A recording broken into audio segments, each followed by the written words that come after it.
قربانی ہے یہ رب کے لیے۔ الحمدللہ فی الارض والسماء والصلاة والسلام علی اکرم الکرماء وعلی آلہ وصحبہ والائمۃ والعلماء، اما بعد فاعوذ باللہ من الشیطان الرجیم، بسم اللہ الرحمن الرحیم، فصلی لربک وانحر۔ معزز ناظرین و سامعین، پروگرام مسائل قربانی لے کر ہم آپ کی خدمت میں حاضر ہیں۔ آج ہم قربانی کے مسائل پر تفصیلی گفتگو کریں گے، اس بات پر کلام کریں گے کہ قربانی کا لغوی معنی کیا ہے، قربانی کا اصطلاحی معنی کیا ہے، قربانی کسے کہا جاتا ہے،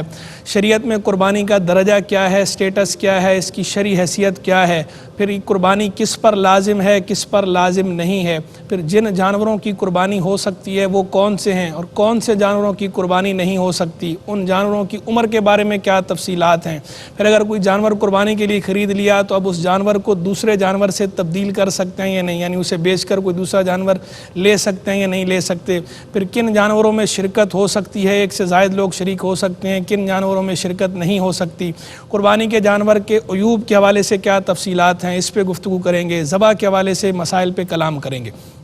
تو ناظرین، سب سے پہلے ہم گفتگو کرتے ہیں اس بات پر کہ قربانی کا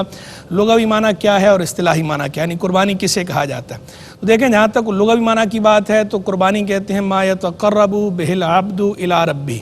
وہ کام جس کے ذریعے بندہ اپنے رب کا قرب حاصل کرے اسے قربانی کہا جاتا ہے ضرور لغت کی۔ اصطلاحی تعریف کی طرف آئیں تو اصطلاح کے اندر اسم لحیوان مخصوص بسن مخصوص یذبح بنیت القربہ فی یوم مخصوص،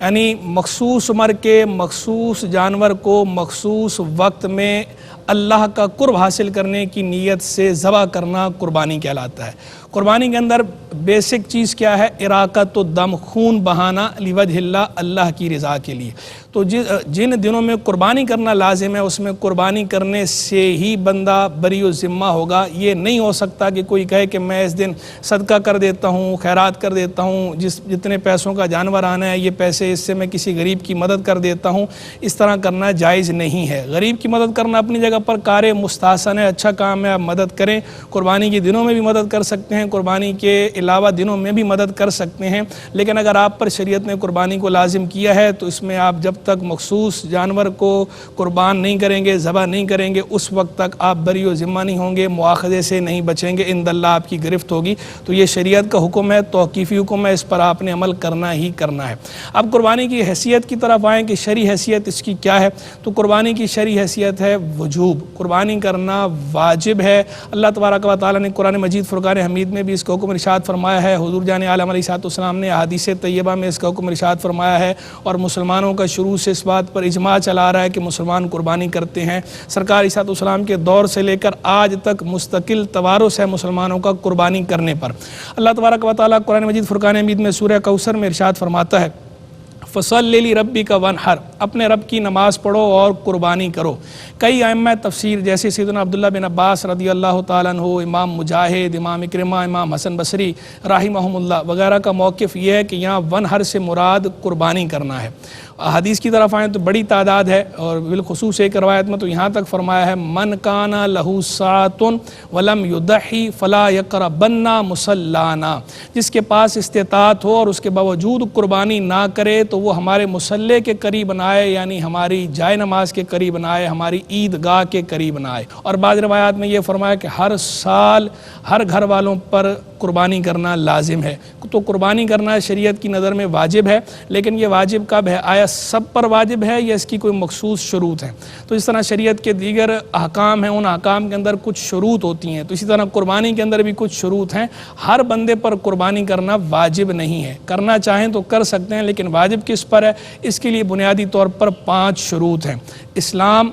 اقامت، حریت، بلوغ، یسار۔ یہ 5 شرطیں ہیں، یہ 5 شرطیں پائی جائیں گی تو قربانی کرنا لازم ہوگا۔ پہلی شرط ہے اسلام، یعنی مسلمان ہونا ضروری ہے، غیر مسلم پر قربانی لازم نہیں۔ دوسری شرط ہے اقامت، یعنی بندہ مقیم ہو، مسافر نہ ہو۔ مسافر پر شریعت نے قربانی کو واجب قرار نہیں دیا، کیونکہ اگر مسافر پر قربانی لازم کر دی جائے تو اس کے سفری معاملات میں دشواری ہوگی، حرج ہوگا، مشقت میں مبتلا ہوگا، اور شریعت حرج اور مشقت کو پسند نہیں فرماتی، تو اس لیے مسافر کو رخصت دی گئی ہے۔ تیسری شرط ہے حریت، آزاد ہونا۔ غلام پر قربانی کرنا واجب نہیں ہے، قربانی قربت مالیہ ہے، اور جو مالی قربتیں ہوتی ہیں یہ غلام پر لازم نہیں ہوتی۔ چوتھی شرط ہے اس کی بلوغ، بالغ پر قربانی لازم ہے، نابالغ پر قربانی واجب نہیں ہے۔ اس میں علماء کا اختلاف ہے، لیکن فتویٰ اسی پر ہے، مفتبی قول یہ ہے کہ نابالغ پر قربانی واجب نہیں ہے، بلوغ اس کے لیے شرط ہے، نابالغ پر خود بھی قربانی واجب نہیں، اور نابالغ کے سرپرست پر بھی اس کی طرف سے قربانی کرنا لازم نہیں ہے۔ لیکن اگر نابالغ کے والدین نابالغ کی طرف سے قربانی کر دیں تو اچھی بات ہے، مستحب کام ہے، مستحب ہونے میں کلام نہیں ہے، وجوب میں بہرحال کلام ہے، وجوب مفتبی قول کے مطابق نابالغ پر نہیں ہے، بلوغ اس کے لیے شرط ہے۔ پانچویں شرط اس کے لیے ہے یسار، مالدار ہونا، غنی ہونا، اور غنی اور مالدار کسے کہتے ہیں؟ صاحب نصاب کو۔ جو صاحب نصاب ہے وہ شریعت کی نظر میں غنی ہے، مالدار ہے، موسر ہے، اس پر قربانی کرنا لازم ہے۔ وہ نصاب شریعت نے کیا رکھا ہے؟ نصاب اس کا زکوٰۃ کی طرح ہے، لیکن زکوٰۃ کے نصاب میں اور اس میں دو بنیادی فرق ہیں۔ ایک فرق تو یہ ہے کہ زکوٰۃ کے نصاب میں حوالان حول شرط ہے، 1 سال مکمل ہونا شرط ہے، جبکہ قربانی کے لیے حوالان حول شرط نہیں ہے، سال مکمل ہونا شرط نہیں ہے، بلکہ قربانی کے دنوں میں صاحب نصاب ہونا شرط ہے۔ دوسرا فرق یہ ہے کہ زکوٰۃ کے لیے مال نامی ہونا شرط ہے، یعنی زکوٰۃ مخصوص اموال پر لازم ہوتی ہے، ہر طرح کے مال پر لازم نہیں ہوتی، سامان وغیرہ پر لازم نہیں ہوتی، جبکہ قربانی کے اندر ایسا نہیں۔ قربانی میں جب نصاب کا حساب لگایا جاتا ہے تو ہر قسم کا سامان کاؤنٹ کیا جاتا ہے۔ اور نصاب کیا ہے؟ نصاب ہے 7.5 تولے سونا یا 52.5 تولے چاندی، یہ اس کی مالیت کے برابر سامان، یعنی بندے کے پاس جو کچھ بھی سامان ہے اس سامان کا حساب لگائیں گے، حاجت اصلیہ سے زائد جو بھی سامان آپ کے پاس ہے اگر اس کی مالیت 52.5 تولے چاندی کو پہنچتی ہے اور آپ پر دین کو منہا کیا جائے تو نصاب آپ کے پاس بنتا ہو تو اس صورت میں آپ پر قربانی لازم ہے، ادروائز آپ پر قربانی لازم نہیں، یعنی غنی پر قربانی بہرحال لازم ہے۔ اس میں سے حاجت اصلیہ منہا ہوتی ہے۔ حاجت اصلیہ کا مطلب یہ ہوتا ہے کہ وہ ضروری اشیاء جن کے بغیر انسان کی زندگی دشوار ہو جائے وہ حاجت اصلیہ کہلاتی ہیں، ان اشیاء کو مائنس کیا جائے گا، منہا کیا جائے گا نصاب میں سے، وہ نصاب میں کاؤنٹ نہیں ہوں گی۔ جیسے رہنے کا گھر ہے، پہننے کے کپڑے ہیں، استعمال کی سواری ہے، اسی طرح آپ کے پاس جو پیشہ ورانہ مقاصد کے لیے لیپ ٹاپ موبائل وغیرہ ہیں، یا حصول علم کے لیے لیپ ٹاپ کمپیوٹر موبائل وغیرہ ہیں، تفریح کا سامان نہیں۔ اگر تفریح کے لیے موبائل ہے یا تفریح کے لیے لیپ ٹاپ ہے وہ حاجت اصلیہ میں شمار نہیں ہوگا، لیکن ضرورت والا شمار ہوگا۔ تو جو حاجت اصلیہ ہے اس کو مائنس کریں گے۔ اسی طرح جو آپ پر دین ہے وہ دین بھی مائنس کیا جائے گا، چاہے وہ آپ نے قرض کسی کا دینا ہو، قرض کسی سے لے رکھا ہو وہ دینا ہو، یا آپ نے بجلی کا بل بھرنا ہے، یا گھر میں راشن ڈلوانا ہے، یا آپ نے گھر کا کرایہ دینا ہے، کرایہ کے گھر میں رہتے ہیں، یہ ساری چیزیں بھی حاجت اصلیہ کے ساتھ لاحق کی جائیں گی۔ تو حاجت اصلیہ سے زائد آپ کے پاس جو بھی سامان ہے دین میں مشغول نہ ہو اور اس کی مالیت 52.5 تولے چاندی کو پہنچتی ہو تو آپ پر قربانی لازم ہے، ادروائز آپ پر قربانی لازم نہیں۔ یہاں یہ بھی بتاتا چلوں کہ جو شریف فقیر ہوتا ہے، یعنی جو غنی نہیں ہے جس پہ قربانی لازم نہیں، وہ شریف فقیر کہلائے گا شریعت کی اصطلاح میں۔ تو شریف فقیر پر قربانی لازم تو نہیں ہے، لیکن اگر شریف فقیر نے قربانی کی نیت سے جانور خرید لیا تو اب اس پر بھی قربانی لازم ہو جاتی ہے۔ اب اس پر لازم ہے کہ وہ اسی جانور کی قربانی کرے اور اسی کی قربانی کرے، وہ اس کو تبدیل بھی نہیں کر سکتا کسی اور جانور کے ساتھ۔ یہ شریف فقیر پر لازم اس لیے ہے کہ اسے فقہا نے نظر کے قائم مقام قرار دیا ہے کہ جب شریف فقیر جس پر شریعت نے لازم نہیں کیا تھا لیکن اس نے خود قربانی کی نیت سے جانور خرید لیا تو گویا اب یہ نظر اور منت کے قائم مقام ہو گیا اس کا یہ خریدنا، تو اب اس پر اس جانور کی قربانی کرنا لازم ہے۔ اسی طرح منت کی جو قربانی ہوتی ہے، کسی نے منت مانی قربانی کی تو منت کی قربانی بھی بہرحال لازم ہوتی ہے، لیکن منت کی قربانی میں یہ ذہن نشین رہے کہ جب منت کی قربانی کی جائے گی تو اس کا گوشت خود استعمال نہیں کر سکتے، سارے کا سارا گوشت صدقہ کرنا ضروری ہے۔ یہ جو غنی قربانی کرتا ہے یا شریف فقیر قربانی کرتا ہے، یہ قربانی اس کا گوشت یہ خود بھی کھا سکتے ہیں اور دوسروں کو بھی دے سکتے ہیں، لیکن منت کا جو گوشت ہے وہ خود نہیں کھا سکتا منت ماننے والا، اس کا گوشت سارے کا سارا صدقہ کرنا ضروری ہوتا ہے۔ تو ناظرین یہ بات ہم نے کی قربانی کی شروط کے حوالے سے، قربانی کا لغوی معنی بھی بیان ہو گیا، قربانی کا اصطلاحی معنی بھی بیان ہو گیا، قربانی کی حیثیت، شرعی درجہ کیا ہے، سٹیٹس کیا ہے، وجوب یہ بھی بیان ہو گیا، قربانی کرنے کے واجب ہونے کے لیے کیا شروط ہیں، اس پر بھی ہمارا کلام تفصیلی ہو گیا۔ اب آگے ہم گفتگو کریں گے کہ قربانی کس قسم کے جانوروں کی ہو سکتی ہے اور کن جانوروں کی قربانی نہیں ہو سکتی۔ تو شریعت نے بنیادی طور پر قربانی کے لیے 3 طرح کے جانوروں کو فکس کیا ہے۔ یہ 3 جانور ان کی قربانی ہو سکتی ہے، ان کے علاوہ اور جانوروں کی قربانی نہیں ہو سکتی۔ 3 جانور کون سے ہیں؟ 3 جنسیں ہیں، ایک بکری، دوسرا گائے، تیسرا اونٹ۔ بکری کے یہ 3 جنسیں، ان کی تمام انواع ان کے اندر شامل ہیں، یعنی مذکر مؤنث سب ٹھیک ہے، بکری ہو یا بکرا ہو چلے گا۔ اسی طرح دمبا، دمبی، بھیڑ وغیرہ نر ہو یا مادہ وہ بکری کے ساتھ لاحق ہے۔ اسی طرح بھینس اور بھینسا یہ گائے کے ساتھ لاحق ہے۔ تو بکری، بکرا، دمبا، دمبی، بھیڑ نر ہو یا مادہ اس کی قربانی کر سکتے ہیں، گائے کی قربانی کر سکتے ہیں، بیل کی قربانی کر سکتے ہیں، بھینس کی قربانی کر سکتے ہیں، بھینسے کی قربانی کر سکتے ہیں، اونٹ کی قربانی کر سکتے ہیں۔ جو بکری ہے، بکری اور اس کی انواع جتنی بھی ہیں جو اس کے تحت شامل ہیں، ان سب میں صرف ایک بندے کی طرف سے یہ قربانی ہو سکتی ہے، ایک سے زائد لوگوں کی طرف سے یہ قربانی نہیں ہو سکتی۔ جبکہ گائے، بیل، بھینس، بھینسا اور اونٹ میں زیادہ سے زیادہ 7 لوگ شریک ہو سکتے ہیں۔ 7 لوگوں کا شریک ہونا ضروری نہیں، لیکن یہ اجازت ہے کہ 7 تک افراد شریک ہو سکتے ہیں۔ اچھا، بکری وغیرہ کے اندر بعض کا دیکھنے میں آتا ہے کہ لوگوں پر ایک گھر کے لوگوں میں ایک سے زائد افراد پر قربانی لازم ہوتی ہے، لیکن پورے گھر کی طرف سے ایک جانور قربان کر دیا جاتا ہے، ایک بکرا یا بکری قربان کر دیتے ہیں اور سمجھتے ہیں کہ پورے گھر کی طرف سے قربانی ادا ہو گئی۔ تو ایسا کرنا درست نہیں ہے۔ جس پر قربانی لازم ہے وہ ہر بندہ اپنی الگ قربانی کرے گا یا قربانی کے اس جانور میں حصہ لے گا جس میں حصہ لیا جا سکتا ہے۔ ایک بکری یا ایک بکرا صرف ایک فرد کی طرف سے کیا جا سکتا ہے۔ اور جن روایات کے اندر یہ بیان ہوا ہے کہ ایک بکری ایک بکرا جو ہے وہ گھر والوں کی طرف سے ہوا، تو وہاں تشریک فی الثواب مراد ہے، یعنی سرکار علیہ السلام نے ثواب میں شریک کیا تھا باقیوں کو۔ قربانی تو سرکار علیہ السلام کی اپنی تھی،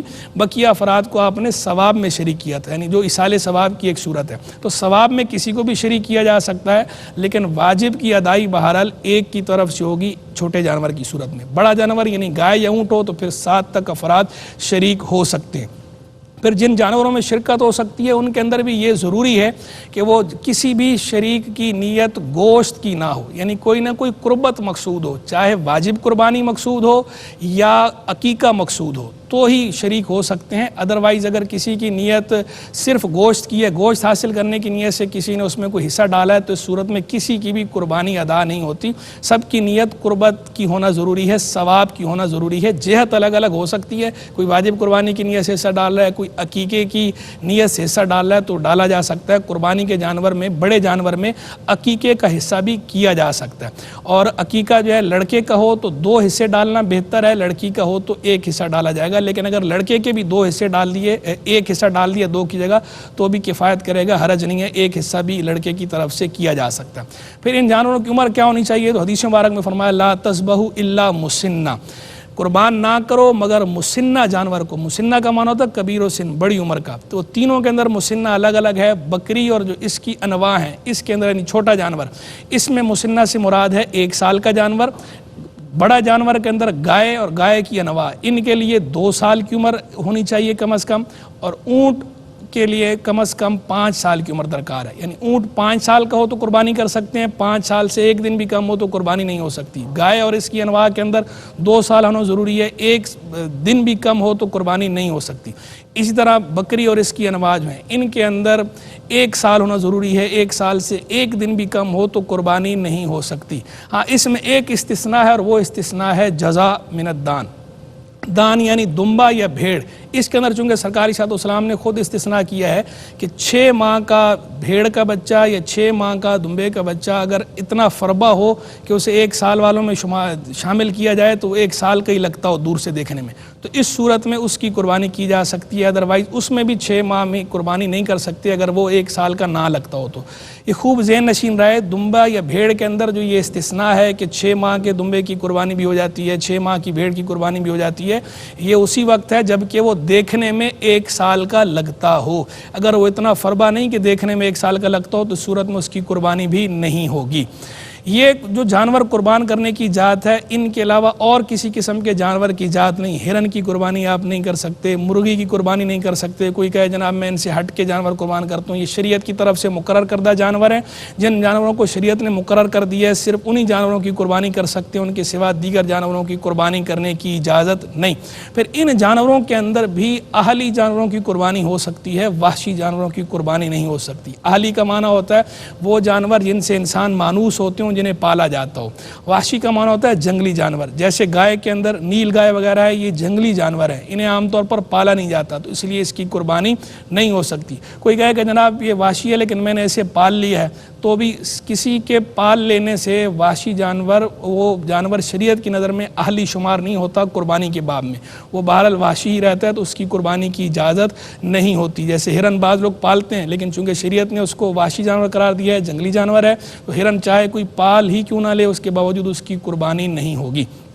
یہ جن جانوروں کی قربانی کرنے کی شریعت نے اجازت دی ہے، ان جانوروں کو خریدنا ضروری نہیں ہے۔ کوئی خرید کر قربانی کرے تو اچھی بات ہے، اگر خریدا نہیں ہے، کسی کے پاس پہلے سے ہی ہے، کسی نے پالا ہوا ہے اور وہ قربانی کے ایام میں ان جانوروں کی قربانی کر دیتا ہے، اپنے پالتو کسی جانور کی، اگر وہ قربانی کی شروط کے مطابق ہوں تو اس کی قربانی کی جا سکتی ہے۔ یعنی یہ ضروری نہیں کہ قربانی کے ایام میں یا اس کے قریب آپ جانور بازار سے خرید کر ہی قربانی کریں۔ جو آپ کا پالتو جانور ہے، اگر وہ قربانی کی شروط کے مطابق ہے تو قربانی کے دنوں میں اس کی قربانی بھی کی جا سکتی ہے۔ اب آئے قربانی کے جانوروں کے عیب کے حوالے سے تھوڑی سی ہم بات کرتے ہیں۔ قربانی کے جانوروں میں عیب دیکھیں، ایک عیب ہوتا ہے عیب یسیر اور ایک ہوتا ہے عیب کثیر۔ عیب یسیر کا مطلب یہ ہے کہ معمولی عیب سے چونکہ عام طور پر جانور کم ہی ہوتے ہیں، اسی لیے شریعت نے اس میں رخصت دی ہے۔ بہتر تو یہ ہے کہ جانور ہر قسم کے عیب سے پاک ہو، بالکل تندرست ہو، ٹھیک ہو، اللہ کی راہ میں اسی کو قربان کیا جائے۔ لیکن اگر معمولی عیب ہے، عیب یسیر ہے، تو اس کو شریعت نے معاف رکھا ہے، اس کی قربانی ہو جاتی ہے، بعض کراہت کے ساتھ اور بعض بلا کراہت ہو جاتی ہے۔ جبکہ جو عیب کثیر ہے، عیب کثیر والے جانور کی قربانی نہیں ہوتی، شریعت اسے اس کی اجازت نہیں دیتی۔ اب عیب سے مراد کیا ہے یہ بھی خوب سمجھ لیا جائے۔ عیب سے مراد وہ عیب ہے جسے تاجروں کے عرف میں عیب سمجھا جاتا ہو، یعنی مارکیٹ میں جو بیچنے والے ہیں جانوروں میں جس چیز کو وہ عیب شمار کریں اور اس کی وجہ سے جانور کے ریٹ میں کمی واقع ہو جاتی ہو، تو وہ شریعت کی نظر میں عیب ہے، اور وہ عیب جس کی وجہ سے منفعت یا حسن و جمال مکمل طور پر زائل ہو جائے جانور کا، وہ عیب ہوگا یا اس عضو کا۔ اگر مکمل طور پر حسن و جمال زائل نہیں ہوا یا مکمل طور پر منفعت زائل نہیں ہوئی، تو اس صورت میں وہ عیب یسیر کہلائے گا، عیب کثیر نہیں کہلائے گا، قربانی ہو جائے گی۔ چند مثالیں بھی میں ذکر کر دیتا ہوں، جیسے کہ ناک ہے، تو کسی جانور کی ناک کٹی ہوئی ہو اس کی قربانی نہیں ہو سکتی، یہ عیب ہے۔ دانت ہیں، کسی جانور کے دانت بالکل نہیں ہیں یا اتنے زیادہ گر گئے ہیں کہ چارہ نہیں کھا سکتا، تو یہ بھی عیب کثیر ہے، اس کی قربانی نہیں ہو سکتی۔ ہاں اگر معمولی سے دانت ٹوٹے ہیں 2-3 اور وہ چارہ کھا سکتا ہے، تو اس صورت میں اس کی قربانی ہو جائے گی، لیکن مکروہ ہے۔ یہ عیب یسیر ہے، قلیل عیب ہے، اس میں قربانی ہو جاتی ہے لیکن مکروہ ہے۔ آنکھ جو ہے، کسی جانور کی دونوں آنکھیں نہ ہوں یا ایک آنکھ نہ ہو، تو اس صورت میں یہ عیب کثیر ہے، قربانی اس کی جائز نہیں۔ اگر جو ہے وہ جانور بھینگا ہے تو اس صورت میں اس کی قربانی ہو جائے گی، یہ عیب یسیر ہے، یہ عیب کثیر نہیں ہے، لیکن اس کی قربانی کرنا مکروہ ہے۔ اس طرح سینگ ہے، اگر کسی کے سینگ بالکل نہیں ہے، سر کے اوپر سے اگر سینگ ٹوٹے ہوئے ہیں تو قربانی ہو جاتی ہے۔ ہاں اگر سینگ اس طرح توڑنا کہ سر کے اندر سے، جڑ کے اندر سے سینگ نکال لیے گئے ہوں اور زخم ہو اور وہ زخم بھرا نہ ہو، تو اس صورت میں اس جانور کی قربانی نہیں ہوتی، یہ عیب کثیر ہے۔ لیکن اگر صرف اوپر سے سینگ توڑے ہیں یا ٹوٹے ہیں اور جڑ سلامت ہے، یا توڑے تو جڑ سے ہی تھے اندر سے لیکن وہ زخم بھر گیا ہے اور سر میں اب کوئی زخم نہیں ہے، تو اس صورت میں اب یہ عیب یسیر کہلائے گا اور قربانی ہو جائے گی۔ اس طرح کان ہے، اگر کان پیدائشی کان نہ ہو، دونوں کان نہ ہوں یا ایک کان نہ ہو، تو قربانی نہیں ہوگی۔ اور کان اگر کٹا ہوا ہے تو اس کے اندر اب مقدار جو فقہا نے رکھی ہے وہ قلیل اور کثیر میں فرق کی، وہ مقدار ہے ثلث۔ ثلث معنی ہوتا ہے تہائی، 1/3 سے زائد کٹا ہوا ہے تو قربانی نہیں ہوگی، اور 1/3 کٹا ہوا ہے یا 1/3 سے کم کٹا ہوا ہے تو صورت میں قربانی ہو جاتی ہے۔ یہی معاملہ جانور کی دم کا ہے، دم اگر سرے سے کٹی ہوئی ہے تو بھی قربانی نہیں ہوگی، اور اگر دم کٹی ہوئی مکمل تو کٹی ہوئی نہیں ہے لیکن 1/3 سے زائد کٹی ہوئی ہے تو اس کی قربانی نہیں ہوگی۔ اگر 1/3 یا اس سے کم کٹی ہوئی ہے تو قربانی ہو جائے گی، اگرچہ مکروہ ہے۔ اس طرح تھن بکری کے اندر چونکہ بکری کے 2 تھن ہوتے ہیں اور گائے بھینس کے 4 تھن ہوتے ہیں، تو اگر بکری کے اندر 1 تھن بھی کسی کا خشک ہے تو اس صورت میں یہ عیب کثیر شمار ہوگا اور قربانی نہیں ہوگی، اور گائے بھینس کے اندر 4 تھنوں میں سے اگر 1 تھن خشک ہے تو یہ عیب یسیر ہے، عیب کثیر نہیں ہے، قربانی ہو جائے گی۔ لیکن اگر گائے بھینس میں 2 تھن خشک ہیں یا 2 سے زائد تھن خشک ہیں تو صورت میں یہ عیب کثیر ہے، اس کی قربانی نہیں ہوتی۔ پاؤں کے اندر بھی اگر دونوں پاؤں کٹے ہوئے ہوں یا 1 پاؤں کٹا ہوا ہو تو صورت میں قربانی نہیں ہوتی، عیب کثیر ہے۔ اور اسی طرح اگر لنگڑا ہے، اتنا لنگڑا ہے کہ چل کر قربانی کی جگہ تک مصباح تک نہیں جا سکتا تو یہ بھی عیب کثیر ہے، قربانی نہیں ہوگی۔ لیکن اگر معمولی سا لنگ ہے اور وہ چل کر قربان گاہ تک جا سکتا ہے تو اس صورت میں یہ عیب یسیر ہوگا، قلیل عیب ہے، صورت میں قربانی ہو سکتی ہے۔ اس طرح وہ جانور جو صرف غلاظت کھاتا ہو اور اس کے بدن سے بدبو آتی ہو تو اس کی قربانی بھی جائز نہیں۔ کمزوری، اگر جانور کی کمزوری اتنی زیادہ ہو کہ بالکل ہڈیوں میں مغز سرے سے ہی نہ رہے، گودا رہ ہی نہ ختم ہو جائے تو اس جانور کی بھی قربانی نہیں ہوتی، یہ عیب کثیر ہے۔ اس طرح جنون یا پاگل پن اتنا زیادہ ہے کہ جانور چرتا ہی نہیں ہے، چارہ نہیں کھاتا تو اس صورت میں قربانی کرنا جائز نہیں ہے۔ لیکن اگر اس کا جنون یا پاگل پن اتنا کم ہے کہ وہ چارہ وغیرہ کھا لیتا ہے تو اس صورت میں یہ عیب یسیر ہے، قلیل ہے، کثیر نہیں ہے، قربانی ہو جائے گی۔ اس طرح وہ جانور کے جو خسی جانور کی قربانی جائز ہے، یہ عیب عرف شرع میں عیب نہیں ہے، چونکہ اس کے ساتھ کوئی منفعت مقصود نہیں ہوتی، جو منفع زائل ہو جائے، ویسے بھی یہ کھانا جائز بھی نہیں ہے، تو اس لیے خسی جانور کی قربانی کرنا درست ہے، یہ عیب شمار نہیں ہوتا شریعت کی نظر میں، بلکہ خود سرکار علیہ السلام سے ثابت ہے کہ آپ علیہ السلام نے جن بکروں کی قربانی فرمائی تھی وہ بکرے خسی تھے۔ اسی طرح مرض، اگر ایسا مرض ہو جو بالکل واضح بیماری ہو جانور کو تو یہ بھی عیب کثیر ہے، قربانی نہیں ہوتی۔ خنثی جانور، وہ جانور جس میں نر اور مادہ دونوں علامتیں ہوں تو یہ بھی عیب کثیر ہے، اس جانور کی قربانی بھی شریعت کی نظر میں نہیں ہوتی۔ باقی جو بوڑھا جانور ہے، بڑھاپا کوئی عیب کثیر نہیں ہے، بڑھاپے کی وجہ سے جانور کی قربانی میں فرق نہیں آتا، بوڑھے جانور کی قربانی کی جا سکتی ہے۔ اسی طرح حاملہ جانور جو ہے، وہ جانور جس کو حمل ہو اس کی قربانی بھی کی جا سکتی ہے، ناپسندیدہ ہے، مکروہ ہے حاملہ جانور کی قربانی کرنا، لیکن اگر کسی نے حاملہ جانور کی قربانی کی تو قربانی بہرحال ہو جاتی ہے۔ اور حمل والا جانور کی اگر قربانی کی جائے اور اس صورت میں بچہ نکل آئے تو اگر بچہ مردہ ہو تو اسے پھینک دیا جائے گا، اور اگر زندہ بچہ نکلے تو اس بچے کو بھی ذبح کر کے صدقہ کر دیا جائے گا۔ ناظرین، یہ ہم نے عیب کے حوالے سے جو تفصیلات تھیں، جملہ تفصیلات آپ کے سامنے رکھ دیں کہ عیب ہو تو کیا حکم ہے۔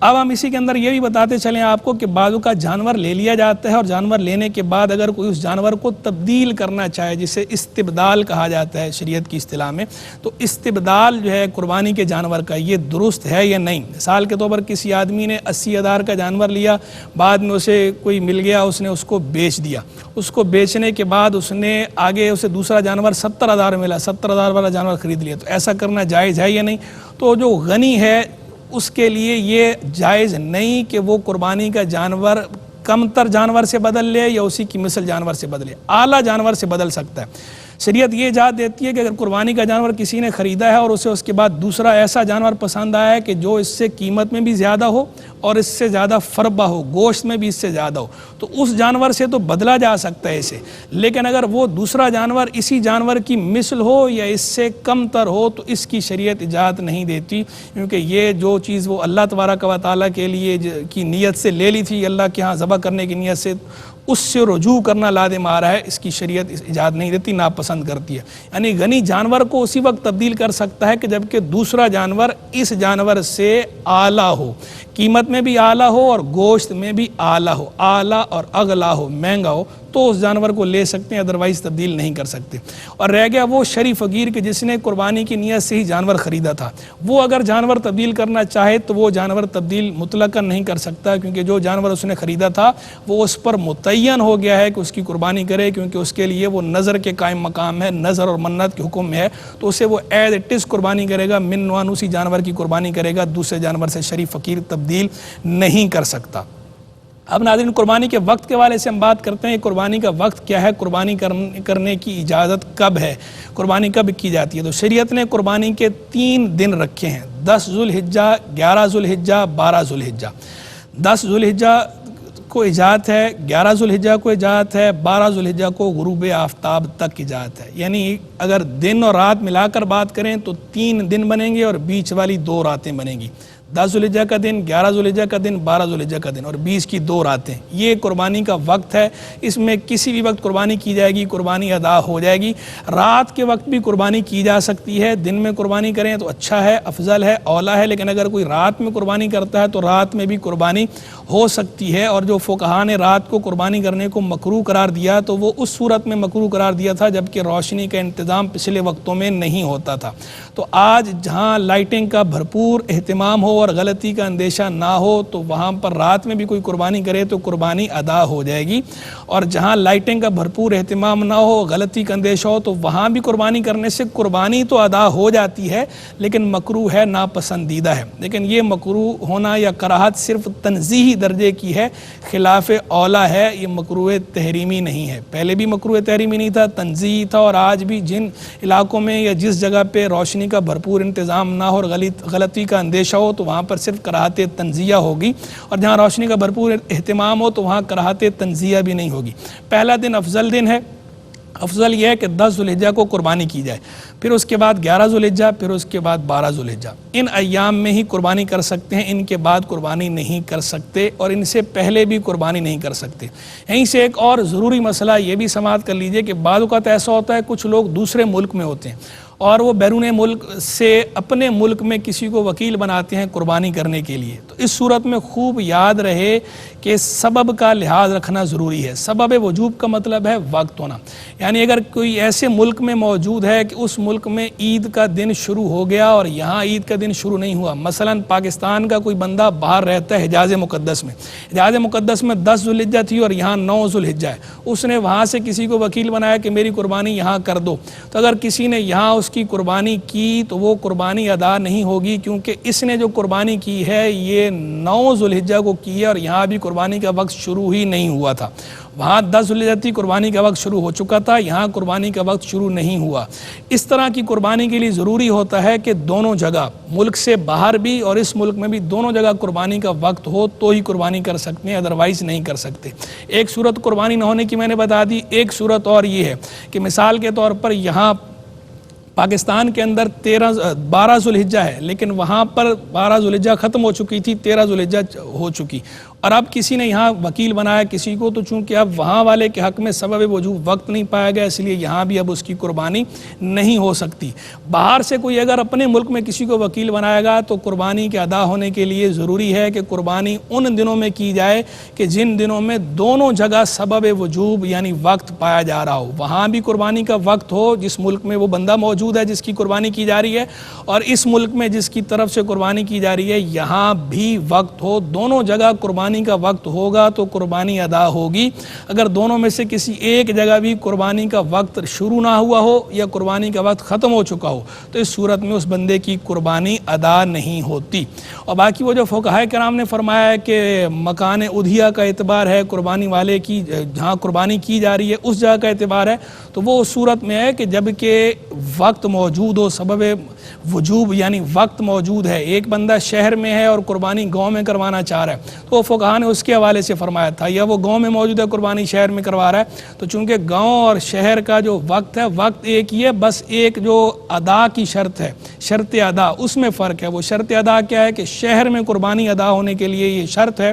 کہ نماز ہو چکی ہو، کسی ایک جگہ بھی عید کی نماز ہو گئی تو قربانی کی جا سکتی ہے، کسی بھی جگہ عید کی نماز نہ ہوئی ہو تو شہر میں قربانی نہیں کی جا سکتی، جبکہ گاؤں دیہات میں چونکہ عید کی نماز واجب نہیں ہوتی تو اس لیے گاؤں دیہات کے اندر طلوع فجر کے بعد قربانی کی جا سکتی ہے۔ تو وہ فقہاء نے یہ فرمایا تھا کہ شہر اور گاؤں یعنی یہاں سبب وجوب پایا جا رہا ہو، صرف شرط ادا میں اختلاف ہو، تو وہاں پر یہ فرمایا تھا کہ اعتبار مکان اضحیہ کا یعنی جہاں قربانی کی جا رہی اس جگہ کا اعتبار ہے، ادروائز جہاں سبب وجوب ہی الگ الگ ہو جائیں تو وہاں کے لیے فقہاء نے ایسی کوئی شرط نہیں فرمائی۔ تو قربانی اگر باہر سے کوئی کسی دوسرے ملک میں کروا رہا ہے تو اس شرط کو پیش نظر رکھنا ضروری ہے کہ دونوں جگہ پر جس ملک میں بندہ موجود ہے جس کی طرف سے قربانی کی جا رہی ہے وہ، اور وہ ملک جہاں قربانی کروائی جا رہی ہے اس بندے کی طرف سے، دونوں جگہ پر سبب وجوب یعنی قربانی کا وقت ہونا ضروری ہے۔ اگر قربانی کا وقت کسی ایک جگہ بھی شروع نہ ہوا ہو یا ختم ہو چکا ہو تو قربانی نہیں ہوتی۔ اب ذبح کے حوالے سے کچھ گفتگو کر لیتے ہیں۔ قربانی کا جانور جب ذبح کیا جائے گا تو بعض اوقات دیکھنے میں یہ آیا کہ جو بندہ ذبح کر رہا ہوتا ہے، ذابح قصاب جو ہے، اس کے ساتھ جو گھر کا مالک ہے یا جس کی طرف سے قربانی کی جا رہی ہے وہ بھی چھری پہ ہاتھ رکھ دیتا ہے۔ تو یہاں خوب اچھی طرح ذہن نشین کر لیں کہ اگر چھری پر ایک سے زائد بندوں کا ہاتھ ہو تو سب کا اللہ کا نام لینا ضروری ہے۔ اگر کسی ایک نے بھی نہیں لیا تو جانور حلال نہیں ہوگا۔ جانور کے حلال ہونے کے لیے ضروری ہے کہ جو جانور کو ذبح کر رہا ہے وقت ذبح اللہ کا نام لینا ان سب کے لیے ضروری ہے جن جن کا چھری پر ہاتھ ہے۔ اگر صرف ذابح قصاب ہے، ایک ہی بندہ ذبح کر رہا ہے چھری پر اسی کا ہاتھ ہے، پھر تو صرف اس کا کہنا کافی ہے بسم اللہ اللہ اکبر۔ لیکن اگر اس کے ہاتھ پر کسی اور نے بھی ہاتھ رکھ رکھا ہے، چاہے وہ گھر کے بچے کا ہو یا گھر کے بڑے کا ہو، اس کا بھی بسم اللہ اللہ اکبر کہنا ضروری ہے، اللہ کا نام لینا ضروری ہے، سب نام لیں گے۔ جانور جب ذبح کیا جائے تو ذبح کرتے ہوئے ایک جانور کو دوسرے جانور کے سامنے ذبح نہ کیا جائے، دوسرا جانور ذبح کرتے ہوئے گھسیٹ کے نہ لے جایا جائے۔ وہ جانور چونکہ قربانی کا جانور ہے تو اس جانور کی تعظیم و تکریم کو حکم ہے شریعت کی طرف سے کہ اس جانور کی تعظیم کی جائے، توقیر کی جائے اور اس جانور کو بھوکا پیاسا ذبح نہ کیا جائے، اس کو چارہ کھلایا جائے، پانی پلایا جائے، اس کے بعد اسے ذبح کیا جائے۔ اسی طرح اس جانور کی آنکھوں کے سامنے چھری تیز نہ کی جائے، اس سے بھی منع کیا گیا ہے۔ یعنی اس جانور کا اکرام کیا جائے اور جب ذبح کیا جائے تو اس طرح ذبح کیا جائے کہ اسے تکلیف کم سے کم ہو۔ بے وجہ بے زبان جانوروں کو تکلیف دینے کی ممانعت ہے۔ وَإِذَا ذَبَحْتُمْ فَأَحْسِنُوا الذِّبْحَ، جب تم ذبح کرو تو اچھے طریقے سے ذبح کرو، یعنی بلا وجہ کی تکلیف دینا جانور کو بھی ممنوع ہے۔ اور جب جانور کو ذبح کیا جاتا ہے تو بعض لوگ ایسا کرتے ہیں کہ وہ جو خون بہتا ہے تو اس خون کو اپنے پاؤں پہ لگا لیتے ہیں یا گھر کے دروازے پہ لگا لیتے ہیں، اپنے پاؤں پہ لگاتے ہیں یا بچوں کے پاؤں پہ لگا دیتے ہیں کہ جناب اس سے بہادری پیدا ہوگی، اور گھر کے دروازے پہ یا دیوار پہ باہر لگا دیتے ہیں یہ کہہ کے کہ جناب اس سے آفات و بلیات ٹلیں گی۔ تو ایسا کرنا جائز نہیں ہے۔ جانور کا جو بہتا خون ہے، چاہے وہ قربانی کے جانور کا ہی کیوں نہ ہو، وہ ناپاک ہے، شرعاً وہ نجس ہے، وہ حرام ہے، اسے اس طرح استعمال نہیں کر سکتے۔ اس سے اپنے آپ کو آلودہ کرنے کی اجازت نہیں ہے بلا وجہ۔ پاؤں پہ لگانا بھی جائز نہیں، اپنے پاؤں پہ لگانا بھی جائز نہیں، بچوں کے پاؤں پہ لگانا بھی جائز نہیں، اور گھر کی دیواروں یا گھر کے دروازے پہ بھی اسے لگانا جائز نہیں۔ اور رہ گیا آفات و بلیات کے ٹلنے کا تصور، تو یہ تو ویسی بدشگونی کے اندر آتا ہے، توہم پرستی کے اندر آتا ہے۔ آفات و بلیات اس طرح خون سے نہیں ٹلتی، آفات و بلیات نیک کاموں سے ٹلتی ہیں، آفات و بلیات اللہ کے حضور دعا کرنے سے ٹلتی ہیں، آفات و بلیات قرآن مجید فرقان حمید کی تلاوت سے ٹلتی ہیں، آفات و بلیات ادعیہ معصورہ سے ٹلتی ہیں۔ وہ دعائیں جو قرآن و حدیث میں آئی ہیں، وہ استعادے جو قرآن و حدیث میں مذکور ہوئے ہیں، وہ پڑھنے سے آفات و بلیات ٹلتی ہیں۔ اس طرح جانوروں کے خون لگانے سے آفات و بلیات نہیں ٹلتی۔ باقی نیک کام جو بھی ہو وہ آفات ٹلنے کا ذریعہ ہوتا ہے، صدقہ بھی آفت ٹلنے کا ذریعہ ہوتا ہے، اور جانور قربان کرنا یہ فعل جو ہے خود یہ فعل آفت ٹلنے کا ذریعہ ہے باذن اللہ، اللہ کے اذن سے۔ لیکن اس طرح خون وغیرہ لگانا اور اسے یہ سمجھنا کہ یہ آفت ٹلنے کا ذریعہ ہے، یہ جائز نہیں۔ یہ اعتقاد بھی غلط ہے اور یہ فعل بھی غلط ہے، دونوں چیزیں ہی غلط ہیں، اس کی اجازت نہیں ہے۔